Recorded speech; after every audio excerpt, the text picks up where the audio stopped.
দাদু ভাই তুমি সব পড়ালেখা শেষ করে এসেছো? তো দাদু আমি সব পড়ালেখা শেষ করে এসেছি।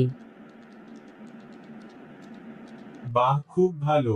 আজকে স্কুলে কারো সাথে মারপিট করোনি তো? দাদু আমি কখনোই মারপিট করি না, ওরা উল্টো মারপিট করে। করে। আচ্ছা আচ্ছা, ঠিক আছে দাদু ভাই, রেগে যাচ্ছ কেন? রেগে যাব না তো কি করব দাদু, বাবা মা টিচার সবাই বলে আমি নাকি মারপিট করি। কিন্তু আমি তো কারো সাথে মারপিট করি না, ওরা উল্টো মারপিট করে। রাগ করো না দাদু ভাই, আমি তো জানি তুমি অনেক ভালো, আমি তো এমনি বলেছি। ঠিক আছে দাদু, সমস্যা নেই। এই তো লক্ষ্মী ছেলে, তুমি রাগ করে থাকলে আমার ভালো লাগে না। আচ্ছা ঠিক আছে দাদু, আমি তাহলে একটু টিভি দেখতে চাই। টিপি থাক দাদু ভাই, তুমি আমার সাথে কথা বলো। ঠিক আছে দাদু। আচ্ছা দাদু, আমাদের পরিবারে কি সারা জীবন এই সাতজনই থাকবে? তুমি, দাদি, বাবা মা বোন, আমি আর আমাদের বিড়াল ছানা পেটে? না দাদু ভাই, এবার আমরা একটা কুকুর নিয়ে আসবো, তাহলে আমাদের পরিবারে 8 জন হয়ে যাব।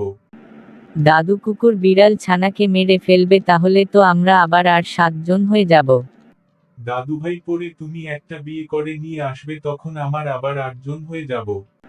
কিন্তু দাদু তারপর তো বোন বিয়ে করে চলে যাবে, তখন আবার 7 জন হয়ে যাব। না দাদু ভাই, তখন তোমার ছেলে মেয়ে হবে, তখন আমার আবার 8, 9 জন হয়ে যাব। কিন্তু দাদু, তারপর তো তুমি আর দাদি মারা গেলেই তো আবার আমার 7 জন হয়ে যাব। হারামজাদা, যা তুই টিপি দেখ। কষ্ট করে ভিডিও বানিয়েছি, ভিডিওটি ভালো লাগলে লাইক কমেন্ট শেয়ার করুন, পাশে থাকার জন্য সাবস্ক্রাইব করুন।